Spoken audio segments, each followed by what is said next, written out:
Hey Drew, it's time for another office hours hangout. Are you ready to go? Let's do it. All right, cool. So today we're going to be talking about ObjectRocket, their new MongoDB to Elasticsearch data connector, which I think is a really cool idea, really cool innovation that we've that those folks over there have put together for us.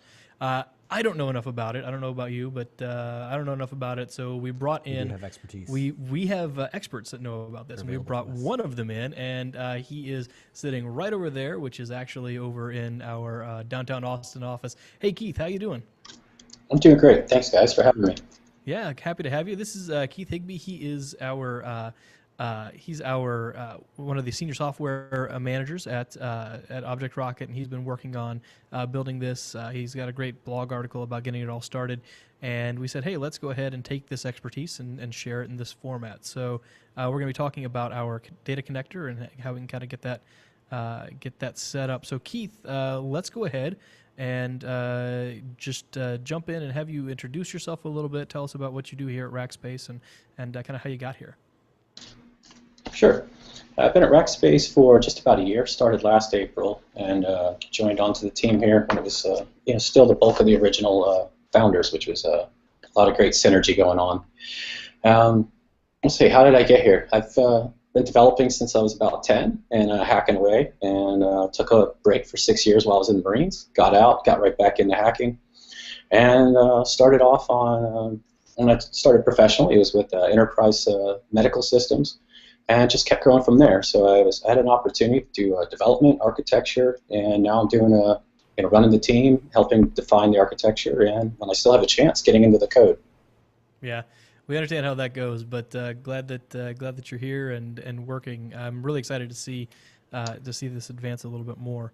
Well, good. So let's go ahead and start talking a little bit about this. So we were chatting a little bit before, but I think that it's good to give kind of an overview of ObjectRocket and kind of how we got to this point. So you mentioned the original founders of ObjectRocket started off as a hosted MongoDB service, right? So it was mostly a way to have this NoSQL database, but not have to host the infrastructure yourself and maintain it, which is something that we found a lot of people liked. And then it expanded to different data sets. So tell us a little bit about some of the other additional engines that you all support. Sure. Over the summer, we added Elasticsearch, which was a nice complement to Mongo. We've had the Redis to Go team has been attached at our hip for a while now, and we properly added them into the ObjectRocket platform. And as the year progresses, we hope to see our Hadoop offering, which is on Rackspace right now, as well as our MySQL, start to show up within the ObjectRocket brand and UI. And we foresee more data connectors going between those, so we can start to see interconnectivity against your whole data suite. Yeah, that's great. I think that's what we want to see. We want to see different ways to reuse that data. Drew, you and I talked to our CTO John Ingates a while ago, and using the data you already have was one of his big themes. You want to give a little overview and paraphrase the boss? Oh, well, I think you did a pretty good job right there. You've got a ton of data. Getting value out of it is where the businesses are headed. So getting value out of your data can mean a lot of different things in a data-driven decision-making world. Being able to get your hands on that data and quickly act is a pretty huge thing for time to market and for those decisions to actually be implemented and for companies to begin acting on the information that they're gathering. So getting value out of your data is really important. Being able to do so quickly just means that you can turn that into more monetary value or more strategic value more quickly. And so that's a huge deal. That's a big part of what we're attempting to enable for our customers. So John was talking a lot about his view of what that is going to be and what that's going to look like. But I don't see any way that sitting back and letting that data rot is going to be more valuable than taking advantage of it. Right. Absolutely. Absolutely. All right. So Elasticsearch was just added in this past summer. We don't even have a year in with it. We have a lot of experts that have been using it. We have a lot of projects that run on it internally, and we have external customers that have been using it. So, real quick, I think that our viewership is pretty familiar with MongoDB. But can you tell us a little bit about Elasticsearch and how that, some of the big use cases for it, and how people might be using it? Sure. One of the most common ones is, it's no longer the Elk stack; it's now the Elastic stack. But that whole thing the premise was ease of log ingestion and being able to see to visualize your logs and quickly grep it. That's still, one of the main use cases we see out in the wild. The other one is what was formerly faceted navigation is now filtered navigation.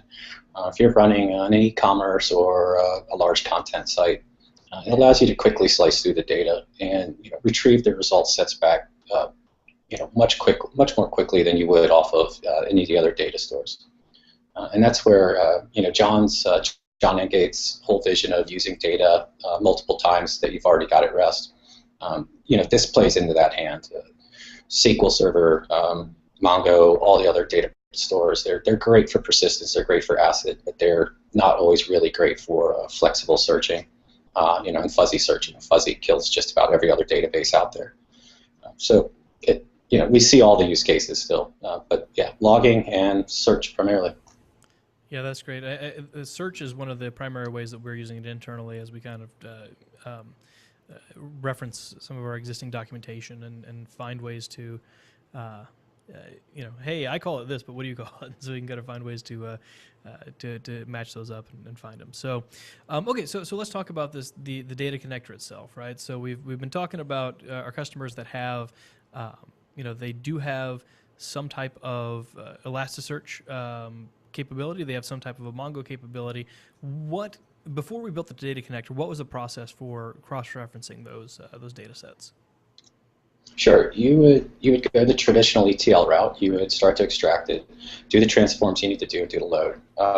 And where that usually breaks when you're trying to go from Mongo to Elastic is you're going from essentially schema-less data store over to a very strict schema within Elasticsearch. And you just hit collisions. And that's where, with the data connectors, we really tried to take a lot of the pain and suffering out of the situation by utilizing some of the best-in-class open source projects and libraries out there to, one, first analyze your Mongo schema, to give you a recommendation on, based off of what we see in your schema, what we think the proper mapping is to get the most of your data into Elasticsearch without doing any data cleanup. Mm-hmm. Is it going to be 100%? Absolutely not, just based on the two data stores at hand. Does that kind of give you guys a rundown? Yeah, I think it kind of sets the table pretty well. Can you talk a little bit about what that process would look like? Sure. In a timeline. So now that you're using our data connectors, how much does that compress a timeline, and what are those steps in that process? Sure. If I was going to do it traditionally, it would be a trial and error. Constantly, set up the log stash, set up the beats or the river, whichever I decided to take off the table. Find somewhere to host it, get the data connections going, get the mappings in place, run it, go check the syslog within Elasticsearch, see where I went wrong, update my mappings, lather, rinse, repeat, probably a number of, many times. With the data connector, you simply go in, you select your source MongoDB, you select your target Elasticsearch, hit submit, and the next step is we run it through analysis.js. It's all happening asynchronously, so if you have a massive data set, we will let you know minutes to many minutes later that we've scanned your data set. And we'll give you a recommendation, and you click OK based off of what you see within our mapping. If you don't like what you see in the mapping, you check, uncheck, decide if you want to index it or just store it for view, and move on. On our average data set, because we're defaulting right now to the first 1,000 rows, or the most recent 1,000 rows, mm-hmm. The schema analysis is taking under 30 seconds. So you figure within a minute you can have your mapping complete. Within several minutes you can have your first bulk load from Mongo into Elasticsearch. And hopefully within the hour you're in Kibana starting to utilize and visualize your data. and then deciding, do you need to go in and do some data cleanup? Do you need to change the shape of your data to now you're really seeing what it looks like? So yeah, it significantly reduces the time, I think, to get these ETLs put in place. So could you also give us a picture of what that cleanup might look like? So you're in Kibana, you're looking around, you're getting an idea for what the results have been, and now you're going to take additional steps forward. What does that cleanup process typically look like? Sure. Yeah, not muted. Sure. One of the big ones we see is the date fields when you're trying to go from really any data store into Elasticsearch. It's really easy to skew those. Is it an ISO date? Is it a string date? It just depends on what data source you had at that time. So when you run the analysis, it'll give you an idea of how many different types it sees. So if it sees 10,000 of a date stamp field, and of that, 6,000 are string, 3,000 are ISO date, and another 1,000 are some other object, you're able to very quickly see within that analysis what your shape is. Choose whether or not to continue forward and just say, okay, we'll take the ones that fit string, or we'll take the ones that fit date. Or you go ahead and stop. The analysis is done. You go back into Mongo. You run some data transformation scripts to clean the source data. You come back into your data connector, rerun the analysis, and at that point in time, you'll see, one, the fruits of your labor. You've now cleaned up the shape of your data. And then you can continue on with the straight mapping. Unfortunately, we don't have a magic tool yet to go back and clean up Mongo. But I'm sure if we put our heads to it and we get enough traction on this, we'll spend some time on it. Well, This really, go on. this looks like one of those. I mean, the data connector tool is one of those things that you see customer paying. Hey, we're trying to do this translation, and Elasticsearch just isn't playing nicely. Its structure is more than what we can easily handle. So we're going through this, iterative process that's just a pain in the neck. And then here comes data connectors that solves that problem. Well, it doesn't solve all the problems. There's certainly more, but it's a proof behind, we find customer need, we apply expertise, and then derive value. And maybe in the not too terribly distant future, there's a nice data cleanup tool for Mongo that gets plugged in with additional best practices and that expertise. But just the fact that we have this data connectors tool is proof that well-applied expertise can go a long way towards delivering real value real quickly. And then once that's in the hands of customers, we get to see the outcomes. So with that in mind, what kinds of customer outcomes have you been seeing? Where has this already been leveraged for some customer value? I mean, whitewash the names if necessary, but let's talk about results and kind of what value customers are walking away with. Sure. Yeah, I'll leave the customer names out. We got a couple of our original big ones who are really who are putting it through the steps right now and breaking it as fast as they can. Good. Yeah, and they're, I'm talking, they are the 500-pound gorilla compared to the rest of our customers. So our average customer will be just fine. The big ones are scaling, and it hurts us. And we're fixing it hour by hour as we see how they're knocking it down. How's it helping them? When you start to move large amounts of data, there's a lot of resources you have to put in place. There's a lot of network you have to keep an eye on. And it's just a lot of moving parts to constantly monitor, supervise, and just set up. They're not having to do any of that. It's thought-free to them. They can come in, they can turn it on, pump the data into Elasticsearch as fast as possible. If they don't like it, if they don't like how the index was, or if they don't like the tokenizations that they used at the index time, it's really simple for them. They just go ahead, drop that index, go right back to the connector, restart it, and it does a complete hydration and lets them move forward, all with the click of a button. So it's it's really streamlining how they handle it right now, even though we haven't put the transformations in place yet, and that's coming here very shortly. Yeah, I think that's the big benefit, is not having to worry about setting up all of those, that schema mapping over and over and over again. Hey, it didn't quite work out. Let's start from scratch. Let's do everything. I mean, you said about 30 seconds or so to run the analyzer. So I mean, you're only out a couple of seconds to do that. So yeah, being able to kind of streamline that.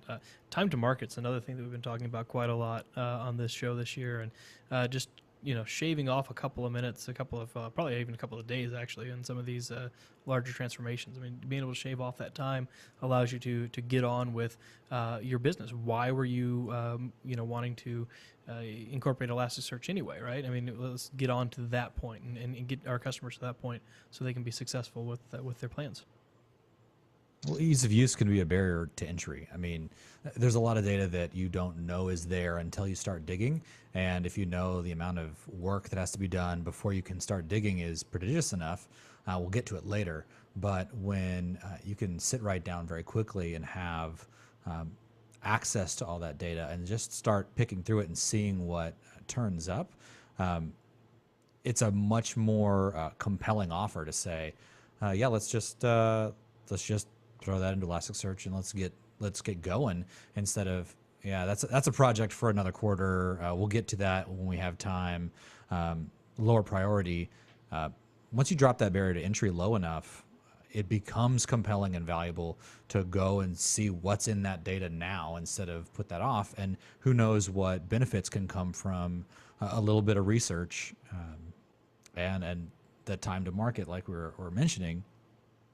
It kind of has two sides. You can have a specific goal you're trying to hit, or you can have a specific barrier you need to clear, and it can affect both of those, being able to act so much more quickly with so much less resource allocation. Yeah, absolutely. Yeah, and if you can quickly augment your Mongo with an Elasticsearch within an hour and visualize it within Kibana, it's beautiful for doing proof of concepts. It's beautiful for handing off to your product owner, your product lead, who doesn't want to ever drop to a command line, doesn't want to play with the, Salt Stack or OpenStack or any of these others. They just want to play with the data and get an idea of what's out there. With all the additional tools that are available now, you can really put massive computational power and thought power into the hands of people who wouldn't naturally be able to grab that, or would have to wait around a long time and order up reports not really knowing specifically what's there.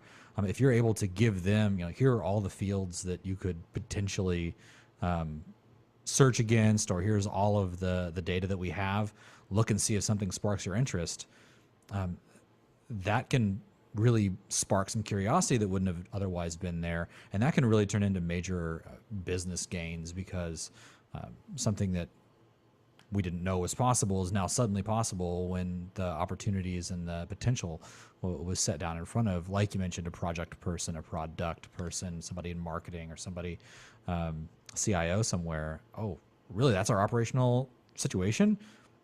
I didn't know we had that kind of overhead, or I didn't know we were running such tight margins, or I didn't know, whatever the case may be. We can act now before it becomes a problem, or before the problem continues to get out of hand. And that can be a huge differentiator when competition is tight, or when you're really rushing to be that first to market with a new feature, new product, or something along those lines. Yeah, that's a great point. I'm going to take just a real quick minute here to mention that this is the Rackspace Office Hours Hangout. We are live right now, recording this live from our headquarters in San Antonio, Texas, the castle we call it. And we are sitting here talking virtually with Keith Higbee, who is a senior product manager, or excuse me, senior software development manager at ObjectRocket. And he's telling us a little bit about the new Elasticsearch and Mongo connector that they've built, and that our customers are getting some very good use out of. So if you're watching along live, we'd love to hear from you. You can drop us a question via Twitter. Use the hashtag CloudQA. If you are on YouTube or Google Plus or something like that, drop a comment, and we'll be able to answer those questions for you. But yeah, let's jump back into it. We've been talking a little bit about how fast you can get into understanding your data a little bit better. I mean, Drew, we're mentioning the time to market again, and I think there's a lot of interesting stuff there. Keith, what are some of the other benefits that our customers have found from being able to reuse the same set of data via the connector?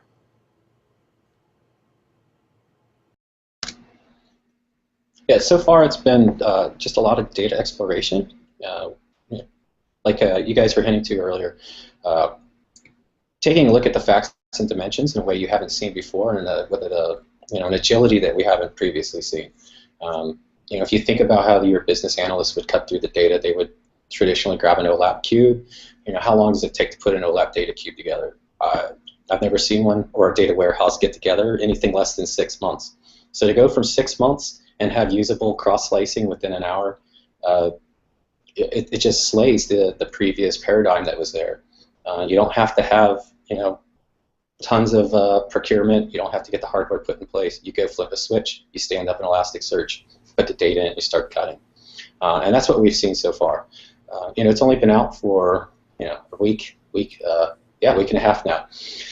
So who's using it in production? Nobody yet. But who's playing with it? Plenty. So we're keeping an eye on to see what they're doing, and that's what it is so far. A lot of grepping the data and seeing what's there. Yeah. The idea of not having to worry about the hardware, not having to worry about updating the data source itself, the data store itself, right? Like that's absolutely what ObjectRocket is built on. It's ObjectRocket is going to take care of all of the hardware and all of those considerations, and you just go to work with the data that you have. And being able to bring in another data store or another way of looking at that data with Elasticsearch, I mean, that putting those two together really just extends the power of Mongo even further, or excuse me, of ObjectRocket even further. So we're really glad to see that.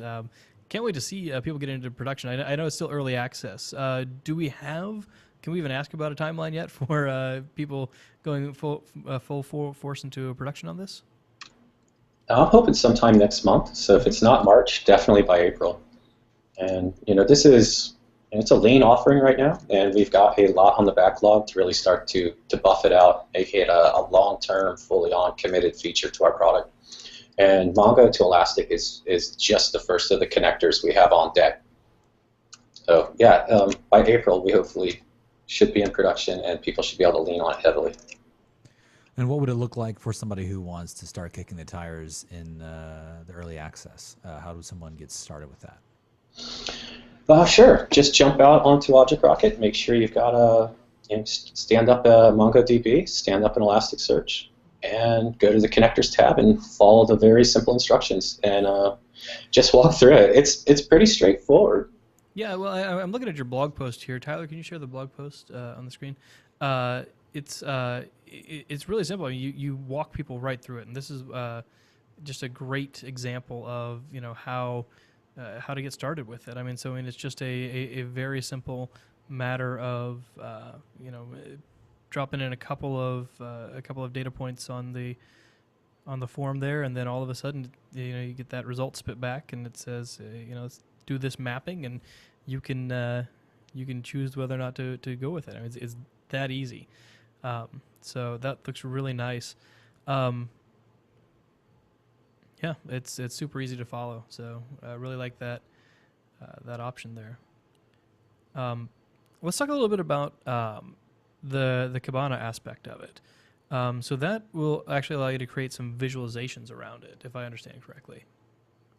Yes, correct.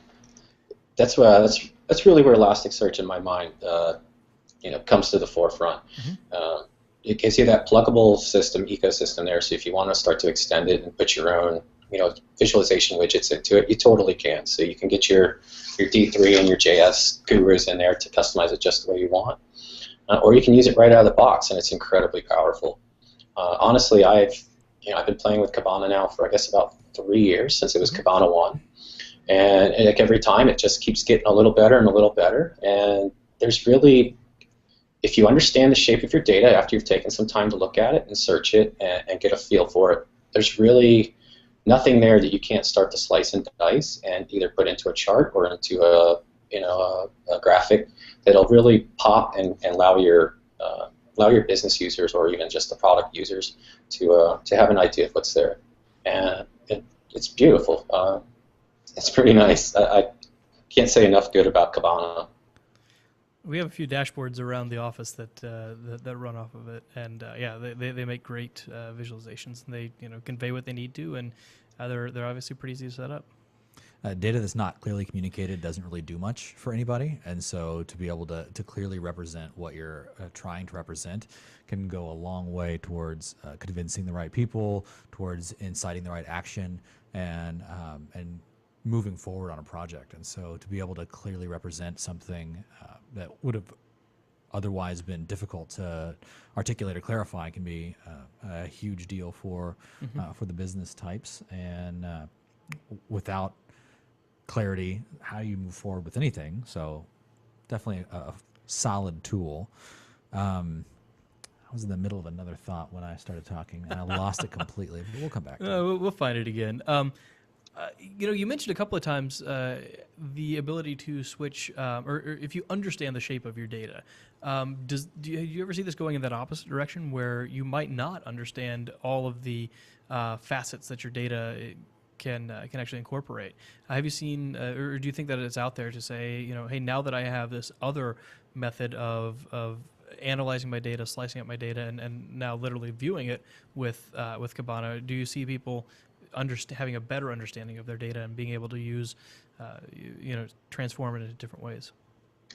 Yeah, absolutely. I think the ease of use and the ease of access, especially with this quick onboarding, it allows you to very quickly see what you're missing when you try to put a dashboard together. And I think of one of the really beautiful things of Elasticsearch plus Kibana is you see it right there in the screen when you're trying to put that graph together. You quickly see, oh, okay, I'm missing data point X, Y, and Z. I can't put the rest of this chart together. Let me quickly get with the team, make sure they're getting this into the clickstream or the IoT feeds, and get that data point brought into me so we can start to surface it. And the fact that you can go in and update your widget as soon as that data is available, and depending on the turnaround time on your team, it could be available near real time. It's just that much more of it just tightens the feedback loop that much more than I think we're used to within an informational side of the data house, And it's something that helps you shape that data in a more useful way. And so understanding the shape allows you to then mold it into the shape that's most useful. And a team that's tightly integrated and can act on those things can provide value much more quickly. It's incredibly valuable. And it requires more than just tooling. It requires a team that can function in that mindset. And so if we can take the tooling off the table and here you've got everything you need, you don't have to go build it, then you can focus on just having a team structured and capable of acting on it, and having fewer things to focus on building and maturing is a hugely valuable thing as well. So those same people, when tasked with more value-added projects, help the whole company move forward. Yeah, absolutely agree on that. As a manager side, I used to run data science teams, and one of the last things I ever wanted my data scientists to do was to touch the server, touch the actual data pipeline. I wanted them working the data, doing the guided, the supervised learning. So, like in my mind, this is the perfect fit for them. They get all the data, they get all the power, they don't have to touch the pipeline, and we make sure they're sticking to what they're best at. That's Absolutely great. So this reminds me of a show that we did a couple of months ago with Robert Chapa, who did something similar with New Relic, which is a kind of a proprietary thing. I like this as an alternative to this stack as an alternative to sending your data to New Relic or to even using the built-in Rackspace analytics that we have that are available. I mean, I think that this allows you to be more fine-grained with what you're collecting, what you are monitoring, and it's a great way for customers, especially if they have some type of a compliance concern or something like that, to control Security all of and data that. ownership, Especially now that MongoDB, or excuse me, that ObjectRocket has completely dedicated instances of Mongo as well. So, great way to keep all that private and secure. Well, it finally came back around to the thing that I was thinking about earlier. Oh, And you good. mentioned that we've got some very sizable customers that are currently in the early access break and stuff and testing at the limits.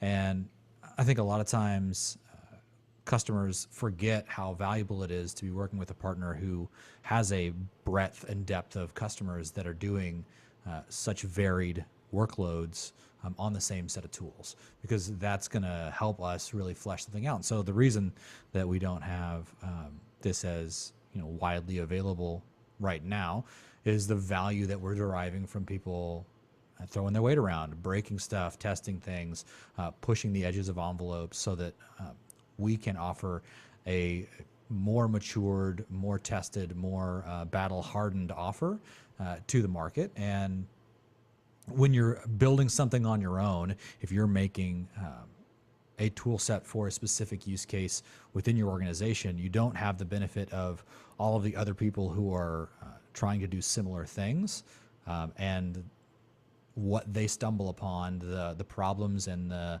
values that they track down as they're going about the same process you are. But when you work with a partner like ObjectRocket, who does have that benefit of having that wide variety of different users doing a wide variety of things at various scales, you're able to get that value of all of those lessons learned that just get piled in and funneled into that final product. And so I think it's often hidden from customers' view how much value that can be. But with most of the products that we offer, especially the as-a-service products that aren't just raw infrastructure, you really start seeing massive value in those products because we have such a variety of people using them. And beyond that, we have such a wide variety of experts who are dealing with those issues as they come up and learning things that otherwise that education and that expertise wouldn't be available to your organization as quickly or as in such a depth as it is when you're working with a company that's able to really focus around products like this. So I think those are values that we're watching being brought to bear right now in early access, but really in a lot of our features, it's all coming from customers doing unique things and pushing unique corners of our offerings. And so while you may not be doing that today, we very likely have a customer doing that thing that you will be doing tomorrow today.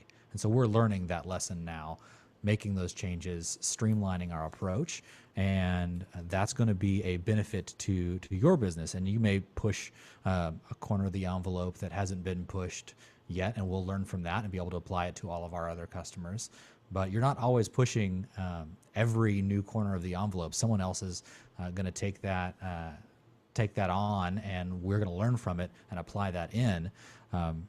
And so that's one of the things that I really like about these early stages of offerings is the pace of learning that we get to experience as a company. Can you talk a little bit about what our teams do in taking those lessons learned in and applying them, and how we're able to get a really robust offer out in that turnaround time? I mean, you said we're hoping for April, but to have something we launched last week that we're hoping to have widely available in April is a pretty decent pace. Talk about what kinds of things y'all are doing to tighten it up. Sure. To start off with, we gave it a full dedicated worker tier. It's completely brand new. It's a new architecture. It's based off of Mesas, Apache Mesas and Marathon. So it's a proven platform. And how do we keep up the speed across the board for making sure we can have our velocity and get these products out the door quickly? We take the best-in-class open source pieces that are out there. We take a very senior, experienced group of developers and engineers, and we grab the use case. Our large customers call us. We say we need a way to move terabytes of data between Mongo and Elastic. We want to do it efficiently. We want to set it and forget it and never look at it again. So it's really not that difficult. There's only so many tools in the community that allow you to, one, even attempt to do it, unless you're going to try and roll your own, which we're trying to avoid that. We'd rather augment and expand upon what's out there. So we take these good tools, we take these very skilled people, we stick them in the room, we whiteboard it, we throw it back and forth, we compare it to what the customer's asking us, we throw the prototype together. We hook it between the two data sets and we start to run with it. Every first run's probably going to pop and it's going to throw a bunch of syslogs. You jump in, you grep it, you see where we broke. We quickly go back, jigger it, tweak it, and push it back out there. And we keep doing that, lather, rinse, repeat. And it's not over a course of months. It's days and hours because we've set up our SDLC is set up to handle it, our deployment pipeline is set up to handle it, and we're building the infrastructure behind the scenes to allow us to quickly and easily deploy out these little components without having to do a complete regression across all the systems. So it's a loosely coupled, eventually consistent system across the board. So at any one point we can have a failure, but it quickly bounces back. So to the customer's aspect, especially when it comes to data connectors, an outage of 10 seconds is probably negligible. But it gives us that resiliency. If we need to switch out a worker or one of the actual data pumps, we can very quickly go update the Go code, pop it back out there, run it in parallel. Actually, we can do a parallel fork on their feed, and we can do a comparison. Are we still looking good? Is it still traveling? Did we get an increase in performance? Yes, yes, yes. Boom. Let's go for it. Let's make sure the customer's good. Inform them we're about to roll it out, and then get their feedback on it. And our early access customers have been really good about participating with us, and they're some of the more technical users. So it's not the users that actually are looking for the guided handheld. They're really good engineers as well. So it's a very collaborative effort. So by the time we get the average product on top of us, they've got all the fruits of that advancement we've done. I hope that answers it. Yeah, I mean, we as a company, we're pretty integrated with the open source community, and so as much value as a community of customers can lend to a new product. You mentioned that it's all built off the best in breed open source technologies. Those themselves are built off of large communities of people trying to do all sorts of things, and so we build our tools with the tools that are already proven in the community that have that backing and that lesson learned, a library already available to them, and then we compile them in a way that seems to make the most sense. And as our customers and that community of users hits that product, we're able to take their feedback and what we're seeing and bake that again on top of on an early access product until we get to a point where we're very comfortable offering it as a full-on full access production environment. And so I think that really speaks to kind of the culture that's been built here around open source communities and building that critical mass of customers that are helping to be that community for these products as we launch them. That was a great answer. Thank you for clarifying kind of what that product process looks like. No problem. Yeah, we know that you guys, you all work very hard out there and are really good at, finding what the customers are, what they need and iterating quickly and making sure that the product that you're putting out is great. You mentioned a couple of other, that you hope to make some other connectors going forward. If we can, what would you like to see? Do you have anything that you can? I'm not asking for a preview, but if you had to choose which ones were coming, which ones do you think would be most beneficial to our customers? Yeah, without committing to a backlog or anything like that, I would like to see an MQTT, like a Mosquito, so we can start to get IoT feeds coming in. So we have the ingress, the ingestion of the data. And I would also like to at least see us get on the next iterations, Elasticsearch into Hadoop. We found through some testing that one of the quickest ways to get your data into Hadoop is just to link it right into Elasticsearch and let that be the feed.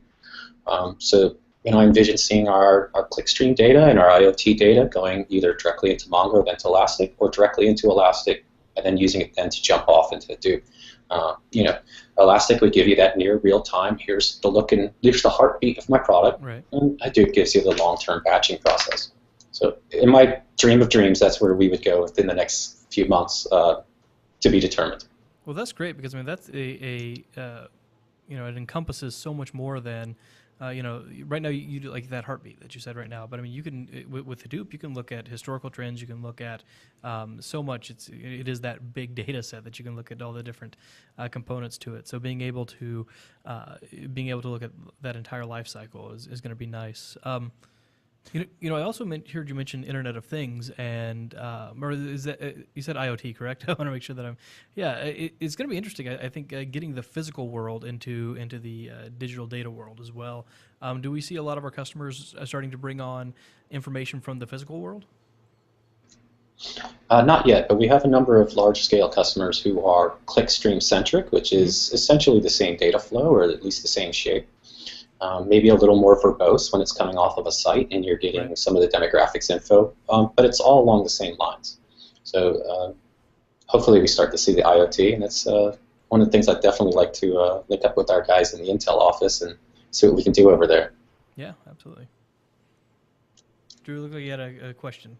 No, you covered it. I did? All right, cool. That's always a good sign when we hit them together. All right, well, we've also come to that point in the show where Drew and I have tried to ask the same question at the same time, and that's usually a good sign that we are just about out of great questions to ask. So let's to kind of start to sum it all up again. Keith, thank you for joining us here. I think this is a great dive into looking at this data connector between Elasticsearch and MongoDB. I'm personally interested to see what other customers are going to start doing with it. I really look forward to checking this out as it goes along, and as you mentioned, bringing in more and more, eventually being able to connect all of those data sets together. So really interested in that.